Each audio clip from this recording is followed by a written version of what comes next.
How to remove continue watching on Amazon Prime Video. Hi everyone, welcome back to our channel App Guide. So in today's video we are going to be learning on how we can clear the continue watching series on Prime Video. So you simply want to make sure to watch this video till the end.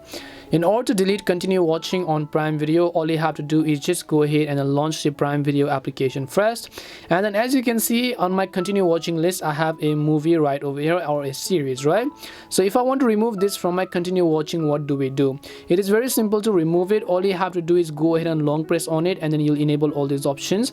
From the bottom you have options such as add to watch list, share, view details, or hide this video. So since we're learning to delete it, we'll just choose the option called hide this video, and as you can see it will be successfully removed from our continue watching series. Now if I want, I can go ahead and stream other movies and then just clear my continue watching again.